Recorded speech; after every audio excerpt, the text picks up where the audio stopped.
What's going on, YouTube? Welcome back to the channel. In today's video, we're going to take a look at our under-owned gems for week number 2. And basically, these are the plays that are going to go low-owned that I think have major upside to help you win some tournaments.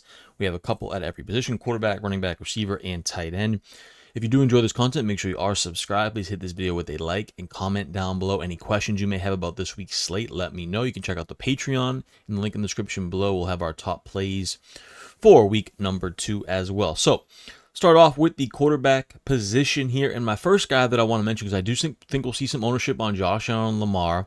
I think we'll see ownership on Burrow.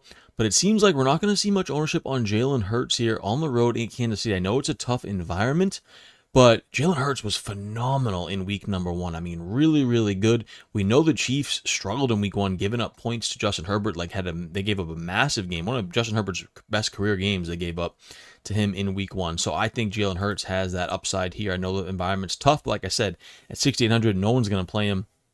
I think he's a great play on Fanduel as well. Kyler Murray at 6,400 here. I know Kyler Murray is a little bit hit or miss, but he looks solid in week 1. We want to see a little bit more on his rushing. 7 for 38 is not bad, though. And you get a nice matchup here at home in the Dome against the Panthers, where he easily can reach his upside. You can easily pair him with McBride and Marvin Harrison, like I mentioned in the Top Stacks video. Jared Goff here. I love this Bears-Lions game, and for 6K, you're getting Jared Goff at home in the Dome. Need a bounce back spot here in week 2. Love me some Jared Goff at only 6K. The upside's not massive without that rushing floor, but he can easily throw 4 touchdowns here. You can pair him with J-Mo and Amon-Ra and Sam Laporta. There's a lot of stack options for him. Dak Prescott here. I don't think he's going to get much ownership. I'm not sure. It might get elevated a little bit, but I don't think he's going to get too much ownership. And he looked really good in week 1, and you get a nice matchup here against the Giants. I expect the Giants defense to be good this year, but they didn't really show it in week 1. And you get Dallas at home right here. And like I said, Dak looked pretty good. A bounce back spot for CeeDee Lamb as well. 5,900 is a nice price tag there. And then finally, I do think we're going to see some ownership on some of these cheaper guys like Drake May, Caleb Williams, Trevor Lawrence. Might even see some on our man 4K, Mr. Mac Jones, who's minimum price, who I like a lot this week at that price tag. I don't think we're going to see many people on Joe Flacco, and I know I liked him last week, and, it wasn't his greatest performance, only 14 points, and I know the matchup's kind of tough on the road here against Baltimore, but if they want to, at any chance, to keep up with Baltimore, they're going to have to throw the ball, and they're going to probably be trailing. They're going to have to keep up throwing the ball around the yard. You can pair him easily with Njoku, Judy, Tillman. It's only a tournament play for me, only 5K, but I'm willing to go back to the well with Joe Flacco here in a game that they're going to have to keep up. This is a quick timeout to let you guys know that I've been a pro DFS player for over 5 years and have over $100,000 in career winnings.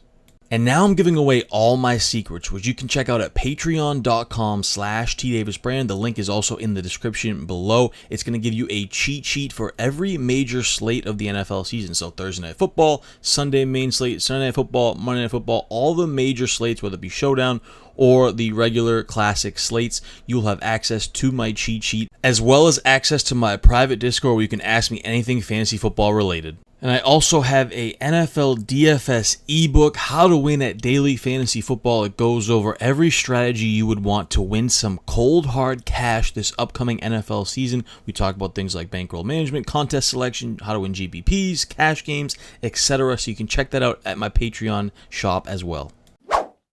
The running back spot here, a lot of these top guys are going to be heavily owned. Derrick Henry, Saquon Barkley, CMC, Jahmyr Gibbs, Devin Achane. I expect all these guys to be pretty high owned. Chase Brown.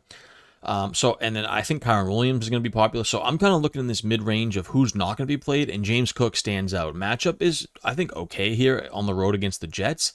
They're going to have to utilize their best players to get a win on the road. James Cook looked phenomenal in week 1. He can do it in the passing game as well as the running game. So James Cook is one of my favorite tournament options at pretty much sub 5% ownership from what I've seen so far. And then we got to kind of see how this shakes out, because I like all these guys at the top here. See how the ownership shakes out. It seems to me like we're going to get a lot of CMC. I think Saquon and Derrick Henry have the capabilities to go kind of low owned, so they'll be the two I probably monitor the most because they are the highest price. I think we're going to see a lot of CMC. I think we'll see a lot of Achane. I think we'll see a lot of Chase Brown, some Jahmyr Gibbs. So that's kind of how I'm looking at it. Is, Jonathan Taylor probably go kind of low owned as well, but I think Henry and Barkley really stand out up above James Cook here. A couple other mid-price range guys. Seems like for some reason no one's going to be playing Travis Etienne, and he looked phenomenal in week 1. I mean, this dude was doing it everything. And remember, they traded Tank Bigsby, so they have complete confidence in Etienne, maybe a little bit of Tootin to back him up, but Etienne, man, he's going to do it all over the field, you know, catching the ball, running the ball, and you get a nice matchup here against the Bengals. This has shootout potential. Trevion Henderson, of course, for the Patriots. I do expect a split once again between him and Ramondre Stevenson, but Miami looks bad, man, and you can definitely take advantage of this squad. So Trevion Henderson, all he needs is a couple explosive plays, and he will pay off his salary and not much ownership. And then Tyron Tracy, I know he didn't look good in week 1, only 5.5 fantasy points. 10 carries, 24 yards, wasn't that productive. When we want to play Tracy is that he's going to do things in the passing game. And against the Cowboys here, I expect him to be more involved in the passing game. I'm willing to go back to the well at Tracy at 5,300. Receiver spots, I think we're going to see ownership on Chase, on Lamb, on Nakua, maybe even on Neighbors. So for me, I think Brian Thomas Jr. as well. So for me, Amon-Ra and A.J. Brown, these two studs stand out at less ownership. Like I said, I love this Bears-Lions game here. 7K for Amon-Ra seems like a steal. He's like a 7,500 type player plus, in my opinion. And then you got A.J. Brown. I mentioned how no one's playing Jalen Hurts. This is an easy stack here against the Chiefs. Not much ownership on A.J. Brown on the road there in Kansas City. Courtland Sutton as well seems like the go-to guy for Bo Nix. Had a phenomenal week 1 against the Titans. I know it's a tough matchup here on the road against the Colts, but Sean Payton's going to find a way to utilize his best player. 6,300 is a nice price tag there for Courtland Sutton.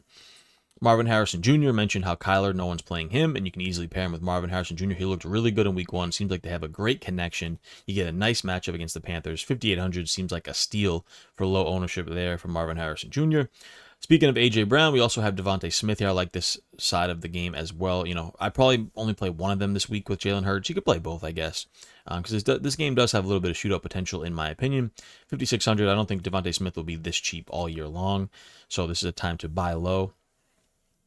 Then we also have Jerry Jeudy down here, who I think is another bounce back spot with Joe Flacco, like I mentioned. Also, Jawan Jennings for the Niners. Make sure he's healthy. A lot of people are going to be playing Ricky Pearsall at 5,300, rightfully so. It's a good matchup, and he looked good in week 1, but that leaves a lot of ownership, basically no ownership on Jawan Jennings at 4,800. So I like him down there at that price tag, and of course Cedric Tillman as well. Once again, these Browns, I'm buying them again this week, cheap, and they're going to have to keep up against the Ravens. Tight end position, there's not many options. I think Trey McBride is the best pay-up option for low-owned. I think we're going to see a lot of ownership on guys like Tyler Warren, David Njoku maybe. I think we're going to see a lot of guys play Jake Ferguson this week, maybe even some Travis Kelce. So I think McBride is a nice pay-up option if you want to get really contrarian, because I don't think a lot of people are going to play him at that price tag. Sam Laporta as well at 4,800. Seems like no one's playing him because, like I mentioned, they're going to play some of these other guys like Mark Andrews, Njoku, Ferguson, Kelce. So I think Laporta is an interesting pivot at 4,800 also, and he looked good in week 1, and he's got a nice matchup here as well. Njoku, again, I'm going back to it. I don't know how much ownership is going to be on him. It seems like not too much yet, like there was in week 1. Something to monitor, but 4,400 is a nice price tag. Let's see what else we have. Let's see. And then Brenton Strange, I did want to mention, 3,600. No one's playing him, and he looked pretty good in week 1. And this is a bounce back spot for Jags offense. I know they won in week 1, but their offense didn't look that good. And you got shootout potential between the Jags and the Bengals. So Brenton Strange fits that mold as well. So make sure you check out the top values video on my page as well as the top stacks video. We'll be back for our Sunday Night Football Showdown slate. Appreciate you guys, man. Hey, thanks for watching. I hope you enjoyed this video. Please go ahead and give this video a like. I appreciate it so much, as well as subscribe to the channel here on YouTube so you can check out all the videos that I have to offer.